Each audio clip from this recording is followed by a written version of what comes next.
Hello, everyone. This is Spencer from Hydromantis, and I'm glad that you've been able to join us today.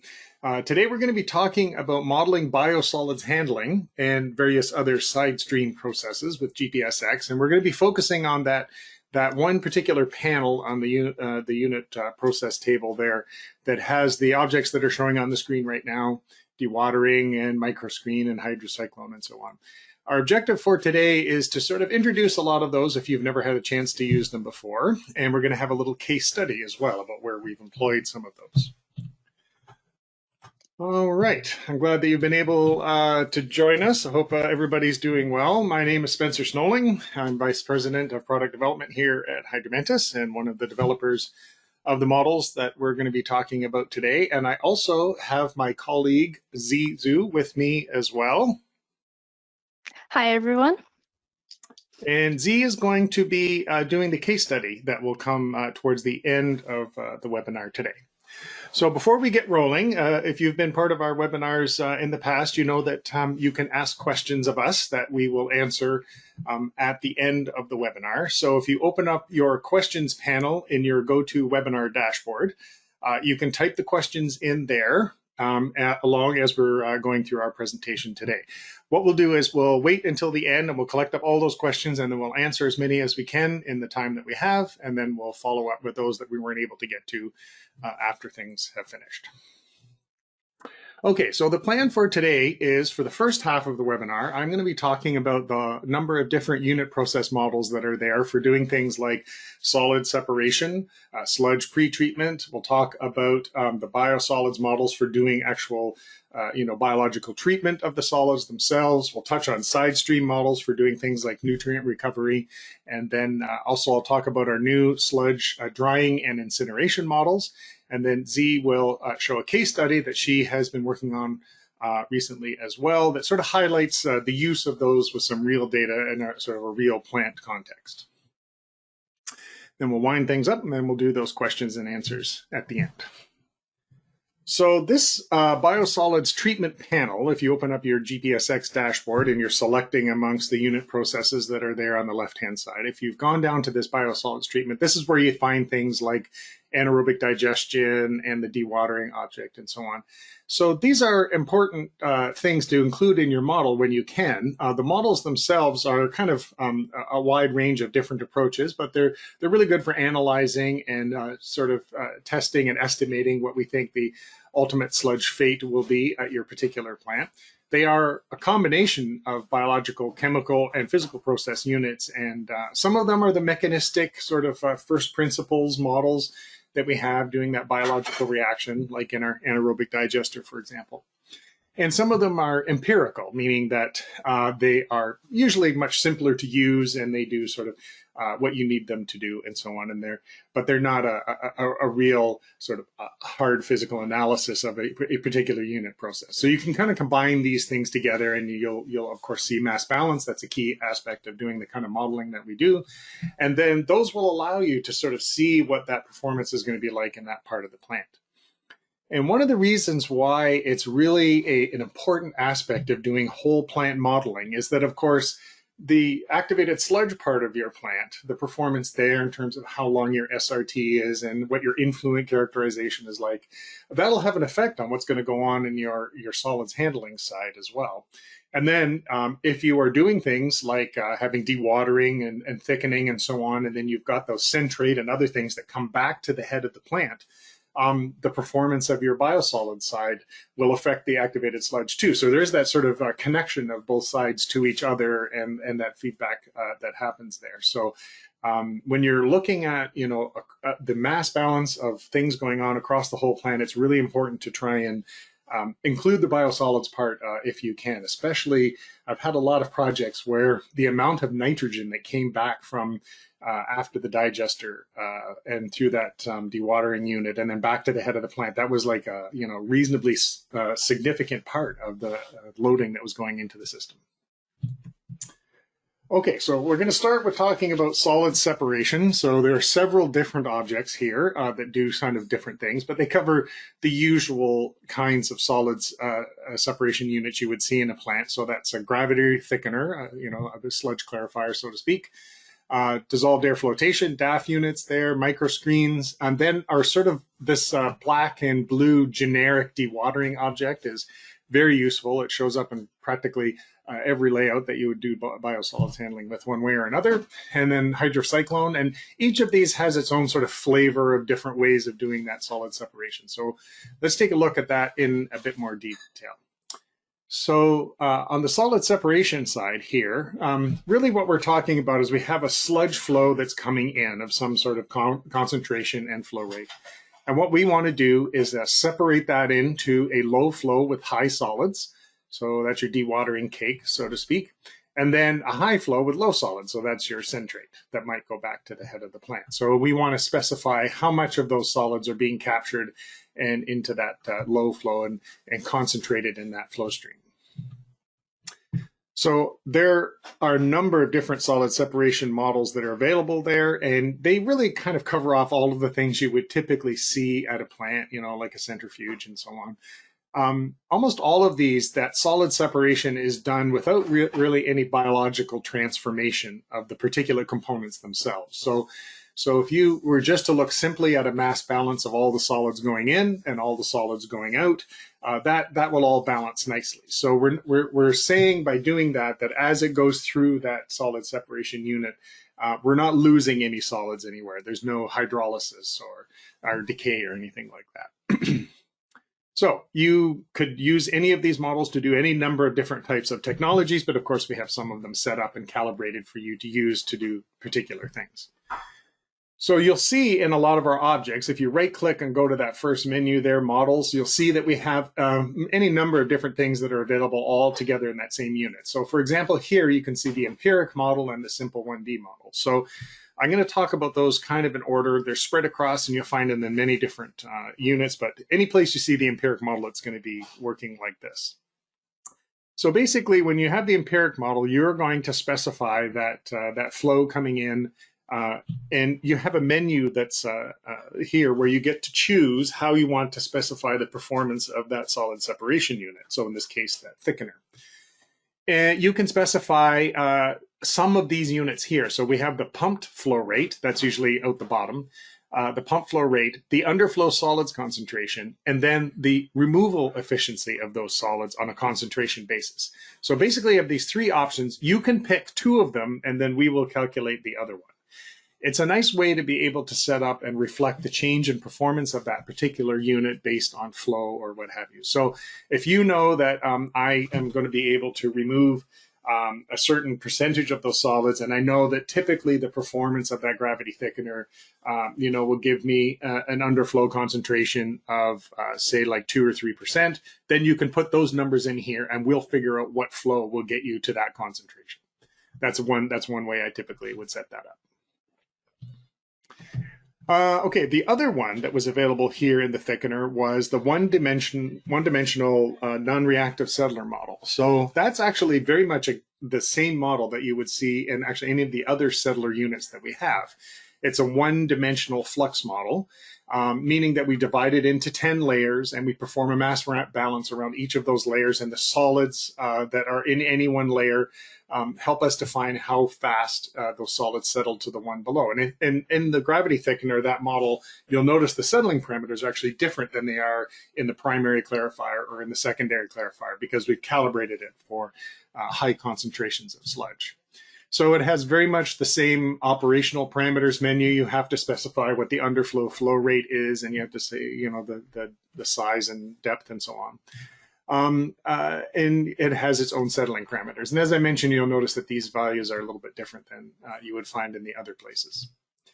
So if you want to go into more detail there about how these particular parameters are used to calibrate a model like this, I recommend you go to our YouTube channel and you check out the Modeling Clarifiers webinar that we did a few months ago, where we will go into a lot of detail about how to calibrate and what all of the details are about what the sludge settling curve looks like and so on. Okay, so moving on to the next unit, that would be the dissolved air flotation unit, this DAF unit. And in this case, this, of course, is flipped around the other way, right? We have the sludge input, And we take air that has been supersaturated in water, and that's put into the unit. And we're taking all of the solids up to the top because they are floated up to the top on that supersaturated, those air bubbles that are in there. So you end up with the solids at the top of this unit. We take our clarified water off of the bottom there. And that allows us actually to use the same kind of one-dimensional flux model that I was just showing you previously, except it's now flipped over and it goes the other way. So those settling parameters that were there now become flotation parameters. And again, we've calibrated some of these, for the typical performance for a DAF unit. Now, this model actually goes one step beyond that in terms of its level of complexity and sophistication there. We also allow for operation through the use of polymers there to sort of aggregate those solids, and also adjust the air to solids ratio that is being supplied in that supersaturated water. So we have these parameters here. Those are the operational ones. How much polymer are you dosing and what is your ratio? And we use those numbers compared to these values down here. These are the numbers you might adjust as part of the calibration of this particular unit. By looking at how much you're dosing versus the optimal dosage, we can then use sort of a sliding scale to figure out what the concentration at the top of this system is. So that scum float on the top of those solids could be as much as 5%. That's our optimal polymer dosage, gives us a 5% solids up on the top here. So this unit then uses that amount, understanding what is the mass balance and what is the concentration at the top of this unit.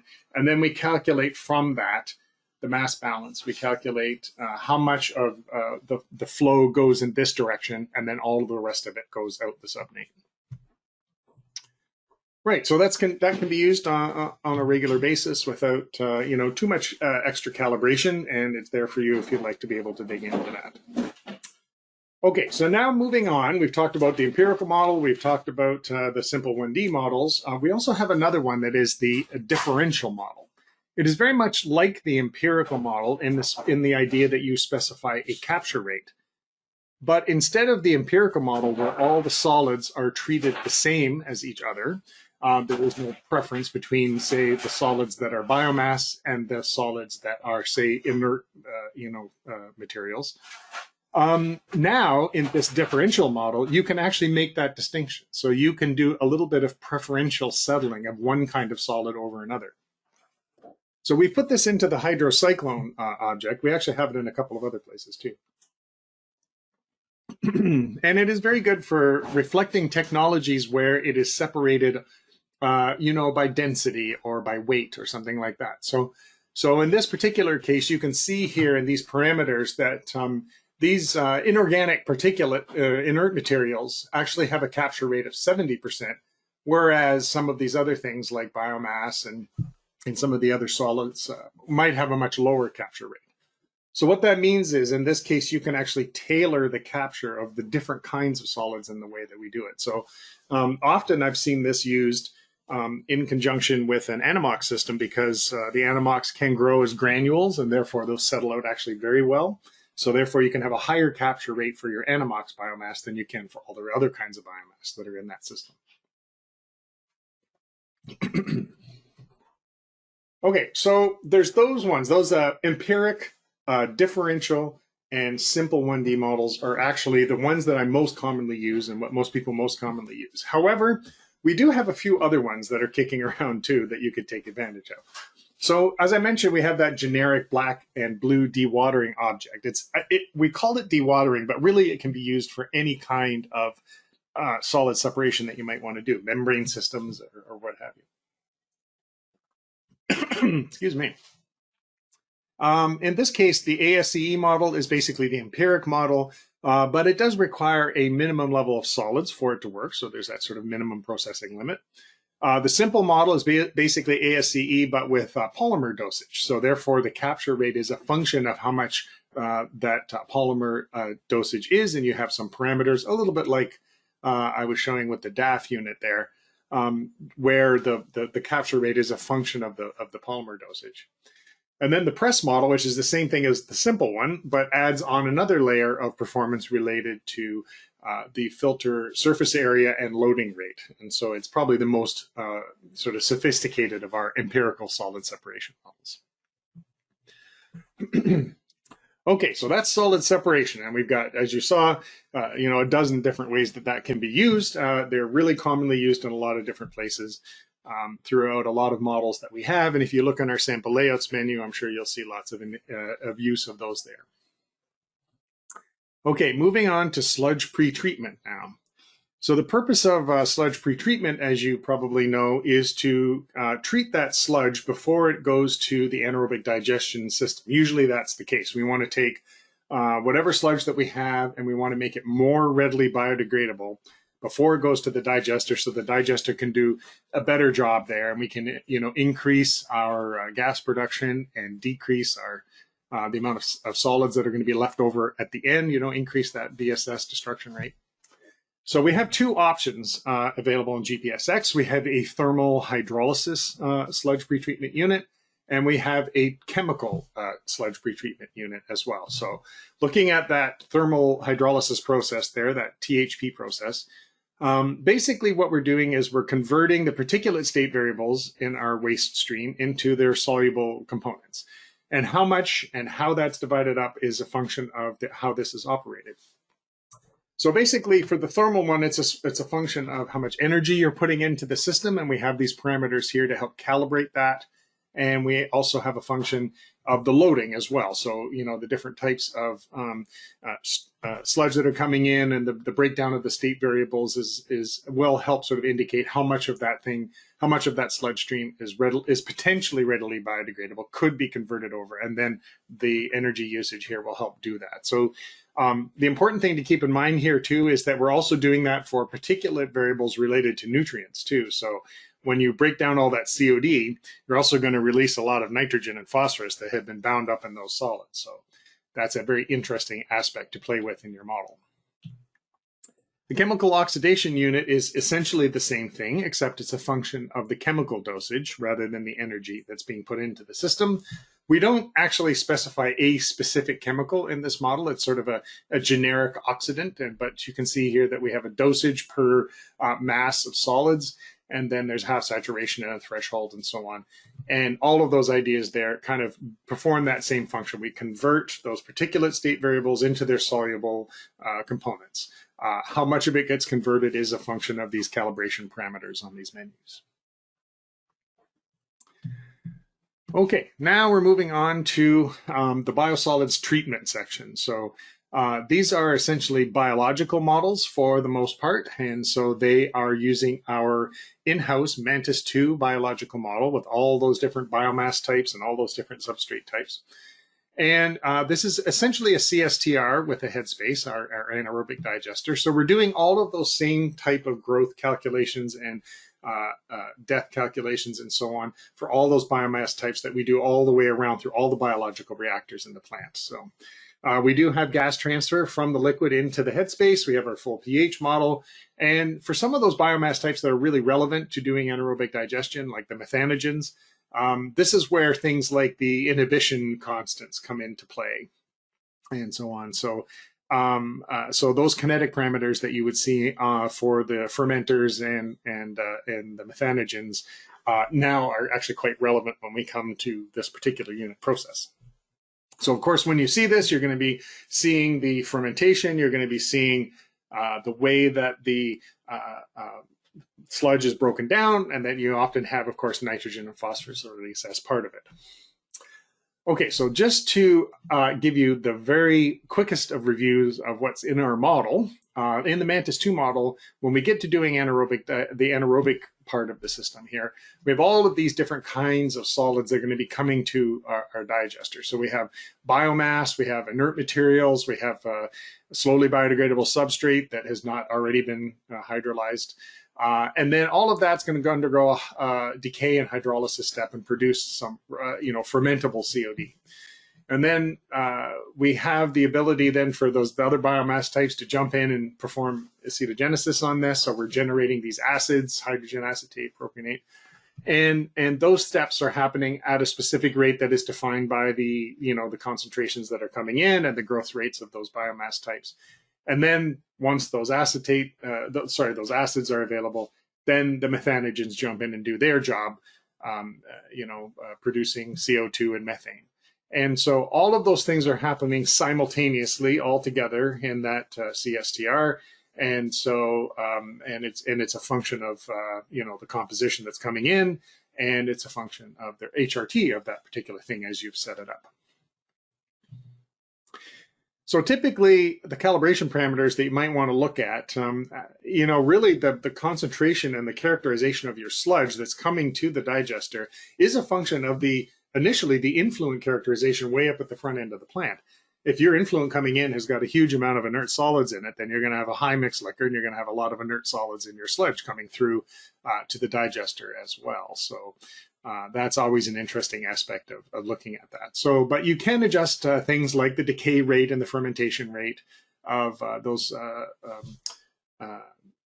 solids as they come in here in order to be able to calibrate your model. Again, I won't dwell on it too long because we actually have another webinar, again, on our YouTube channel.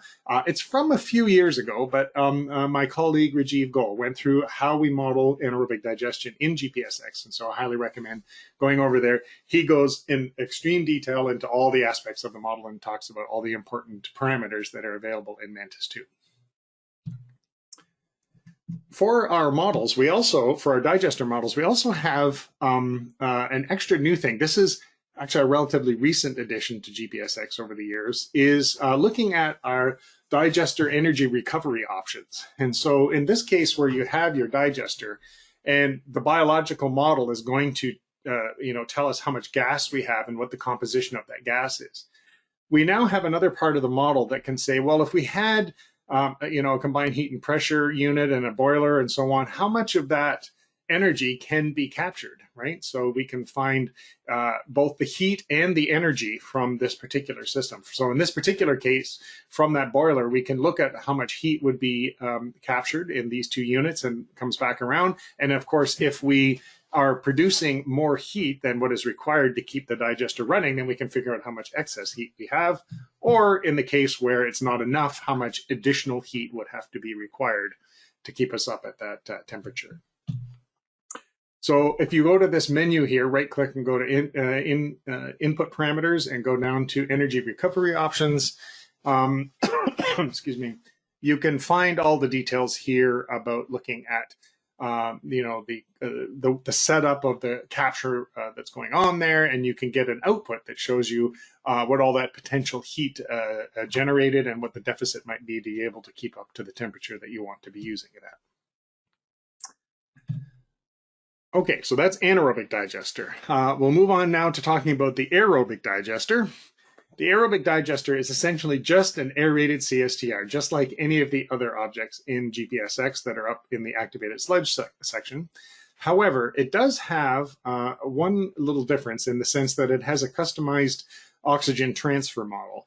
And it has been calibrated, that the aeration model in this section, for an aerobic digester where you would be having concentrations, very high concentrations compared to what you would see in an activated sludge unit. So recently, in version 8 of GPSX, we updated it with a new little addition here where the alpha value for oxygen transfer is now a function of the mixed liquor. So this is from a paper from Kramp and Kruth that we picked up, and that has a very nice relationship that was established for high concentrations of mixed liquor. This is 5,000, 10,000, 15,000, etc. And so we've now incorporated that in here, this mixed liquor correlation. So you can see there's as your mixed liquor may change in this particular tank, your aeration might change as well. Okay, so moving down that list in that biosolids treatment section, we're now down to the Struvite precipitation.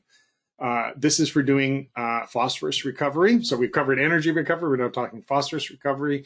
And it is a granular bed that uses obviously the high concentrations of phosphorus and ammonia that are coming in to form Struvite in an anaerobic environment. We actually have two units. We have a regular anaerobic one, and then we actually have an aerated Struvite recovery unit as well. So these are, again, using our standard Mantis 2 biological model and all of its biological and chemical transformation equations that are going on in there, except we've, of course, configured it in the sense of it being a anaerobic reactor with a recycle inside of it.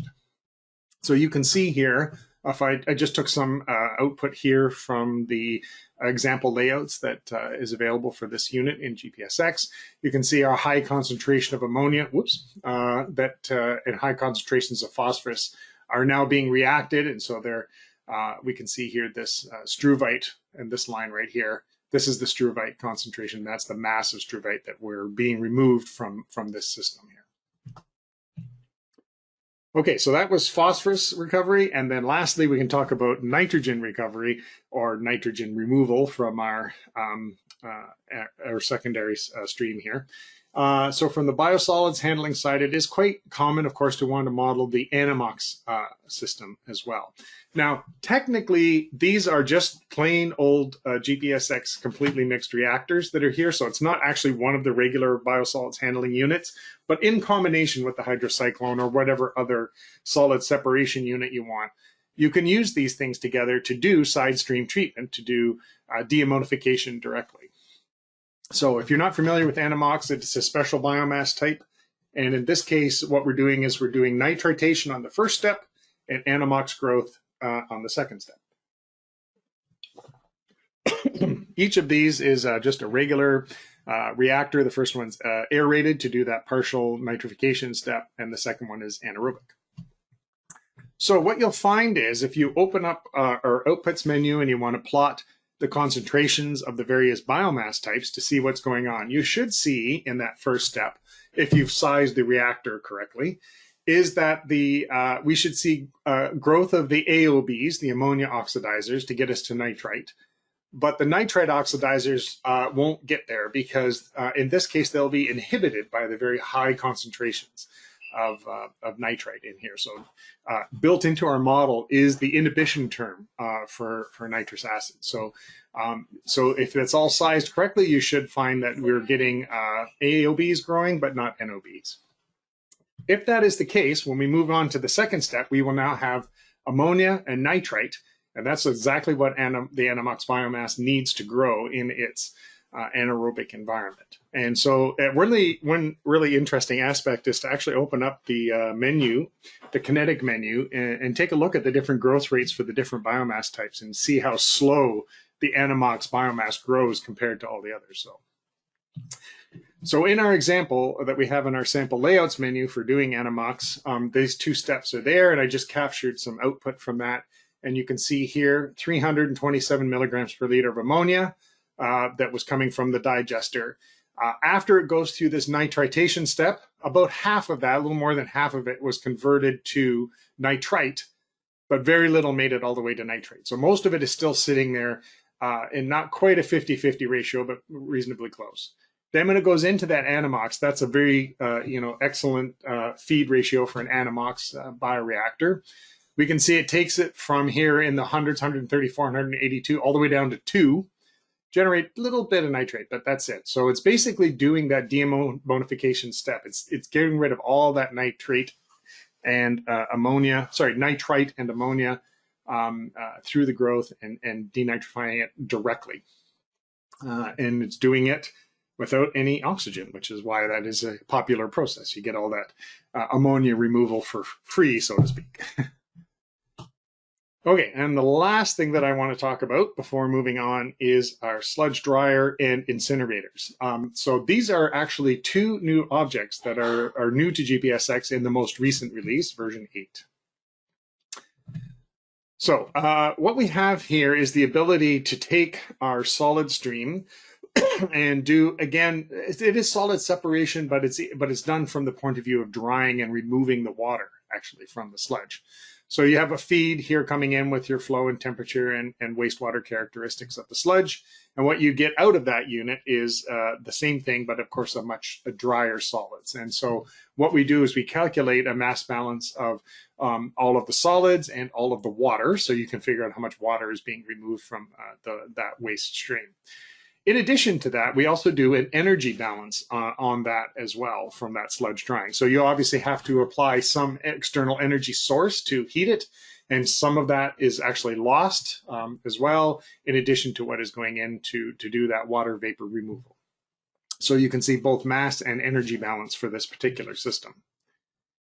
For the sludge incineration, it is a somewhat similar approach, although in this case, we are actually destroying the sludge as well. So you get that same information coming into your system. In this case, we're adding air and fuel, and it is actually, of course, incinerating the sludge, which has a bit of energy captured in it as well. So we can predict the flue gas concentrations and also the amount of ash that is being produced from that system and via these various combustion reactions. So in this case, we're doing that mass balance of all of those components across this particular unit. And then also we're doing it, same thing for energy. So the solids coming in has a certain amount of energy in it. So when we're burning it's, we're taking advantage of burning that energy that is there. But of course, we are also balancing it for the amount of input and energy loss that is happening as well. So it's an interesting object and unit to play around with in terms of looking at energy balances across your plant, in addition to doing the usual COD and nitrogen and phosphorus balances too. I will mention that I gave you the briefest of descriptions here. However, you can come to our website, our YouTube channel. And again, my colleague Rajiv has gone through this in quite a lot of detail in a really excellent webinar that we did actually last December on doing how you go about modeling the sludge drying and incineration processes in GPSX with these new objects. Okay, so we've gotten to the point now where I realize what I've done is thrown a huge amount of information about those sort of 10 or 12 different objects and all of those different kinds of models. The idea and hope was that I could expose you to maybe some things that you hadn't known were in GPSX and that you could take advantage of, and to highlight a few of the important things to think about when you're setting those up and calibrating. So at this point, I would like to hand over the presentation to my colleague Z, and she will pick it up from here and then discuss a case study that she has been working on that highlights the use of the solids handling in our particular system. So I'll hand it over to you now, Z. Okay, thank you, Spencer. And just let me set it up here. Okay, so hi everyone. So today I will be presenting a case study for modeling of the biosolid treatment process with GPSX.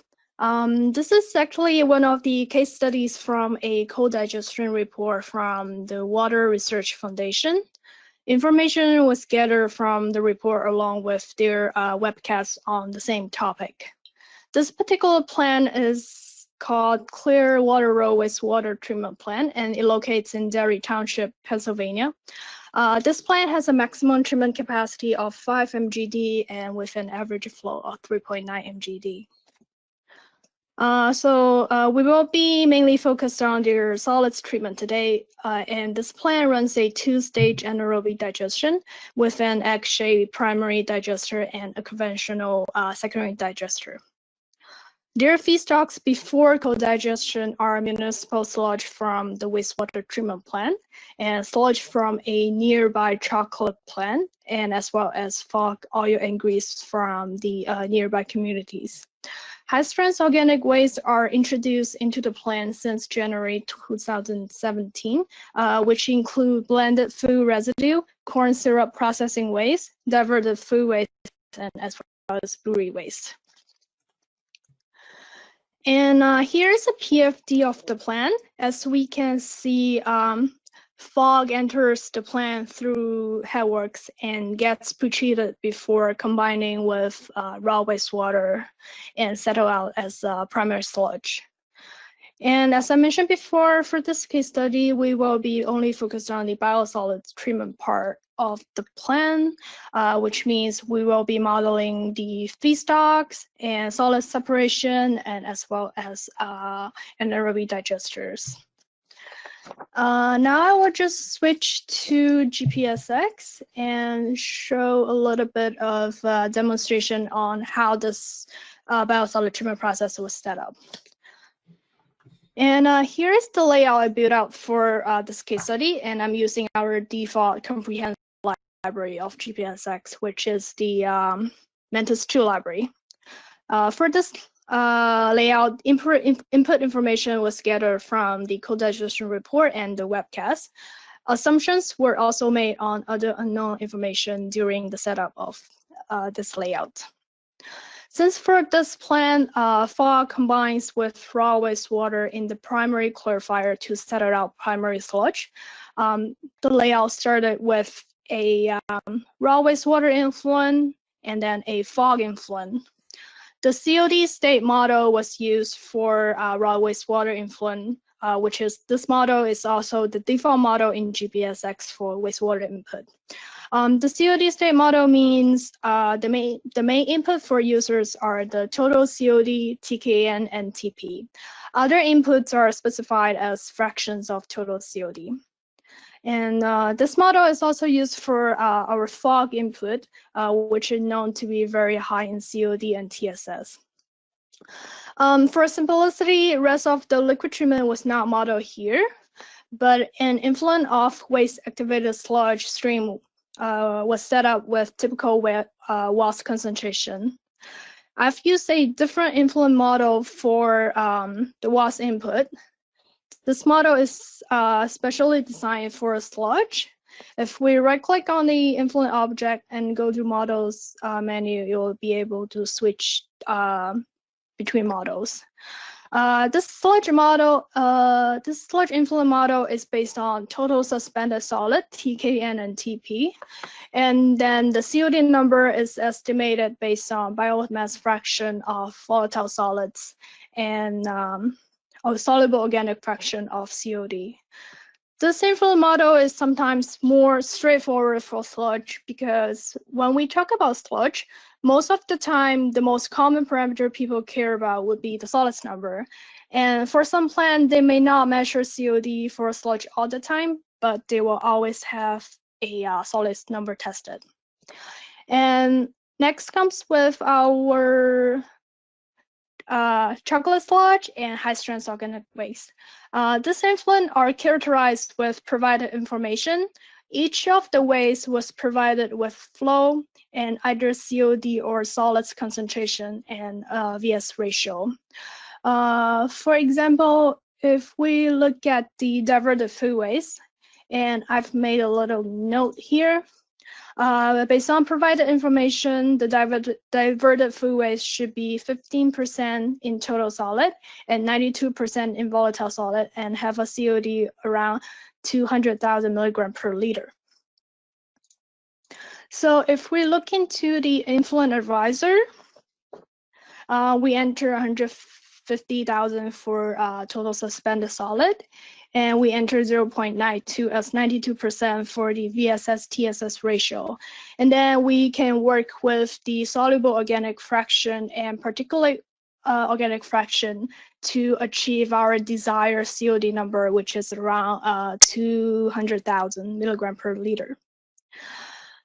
The influent characterization is critically important because it can affect the digester performance directly.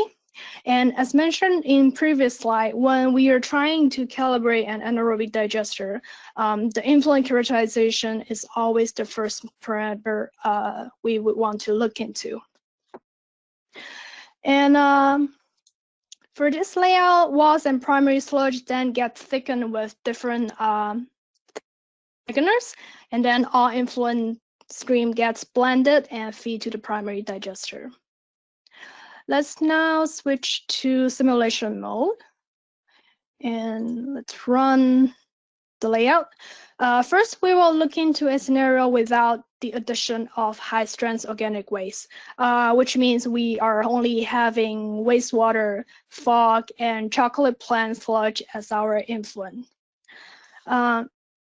First, I'm showing you a solids profile plot for our DEF model. As Spencer talked about the DEF model before, it's a simple 1D model which divided the cellular into 10 equal layers. For a DEF unit, the thickened sludge is removed from the top layer instead of the bottom one. And from the solids profile, we can see the walls get thickened to around 3% solid at the top layer, and then the bottom layer is very low in solids. and where this is the liquid stream that's leaving that unit. So plotting the solids profile is always a good way to verify the performance of the solid separation unit. Now we can look into our AD performances. The gray column here shows the performance data provided from the report, and this column is the model predicted data. As we can see, the model predicted VSR is fairly close to the reported number, and the biogas production is almost exactly identical to the average gas production. GPSX can also predict biogas usage with boiler or CHP unit. If we right-click on the anaerobic digester object and go into input parameters, energy recovery options, we can then assign the amount of biogas that's going into either boiler or CHP. And we can also change the recovery efficiency. And I've dragged out the biogas distribution into our input tabs. And as we can see here, we are assigning all the biogas to the boiler, which means we're only producing heat. And then if we check at the biogas usage modeling result, heat generated from the boiler is sufficient for heating up the digester, which the digesters require 592 kilowatts of heat, and our boiler is generating 918 kilowatts. And there is still excess amount of heat for can be used in like building heating or other units. Next, we will look into a co-digestion unit scenario. 4 additional high-strength organic wastes are fed to the digester along with our municipal sludge. The high-strength organic waste loading should be around 35% of the total loading, which you can see our model here shows around 34%, which means there should be a 34% increase in the VSS loading compared to a previous scenario.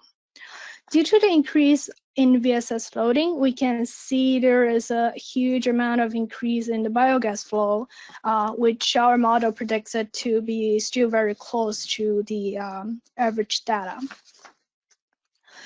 And according to the report, Clearwater Road Wastewater Treatment Plant was able to offset 21% of their electricity usage by producing 1.5 million kilowatts per hour of electricity in 2017 with the CHP unit, and they were able to offset 100% of their heating needs.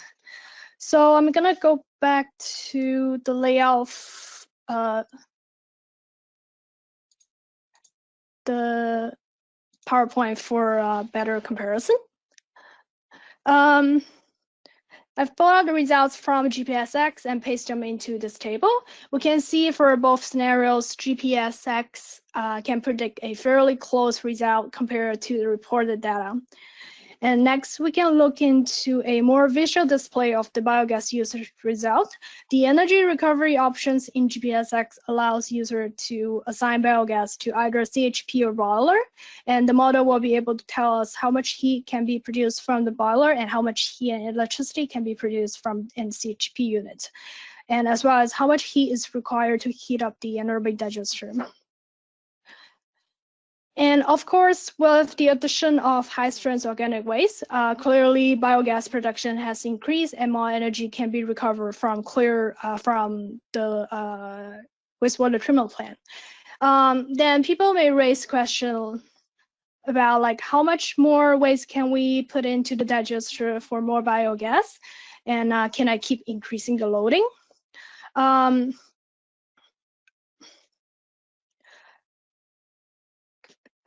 For this, we can do a sensitivity analysis in GPSX to analyze if we keep increasing the influent flow, what would happen to our digester. As shown in this slide, I've done a sensitivity analysis with increasing one of our high-strength organic waste. and I'm plotting the total biogas production, methane production, and digester pH along with increasing VSS loading. As we can see, the biogas increased smoothly along with VSS loading, but at a certain point, the pH dropped dramatically below 4 ppm, which stating we are upsetting the digester. So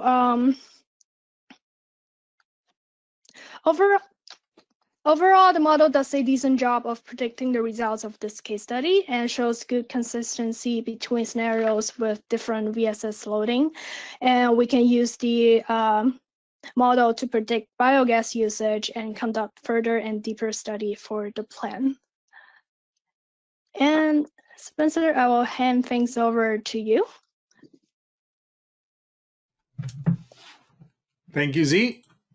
And I am going to just summarize a few things that we have mentioned during the webinar here today.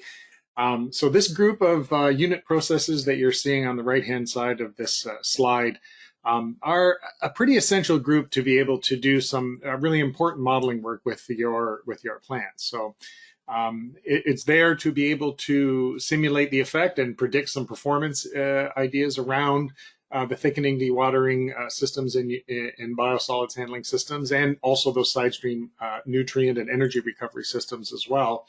And as I mentioned earlier, I've had several projects where the getting that performance calibrated and making it part of the model was a really key element, because some of that phosphorus and nitrogen that was being released in that digester was coming back to the front of the plant, and you know, particularly the ammonia was really impacting the oxygen usage. So those can be really key elements, and you can actually do a lot of sophisticated modeling on that Sidestream nutrient side with the things like Anamox and Struvite recovery.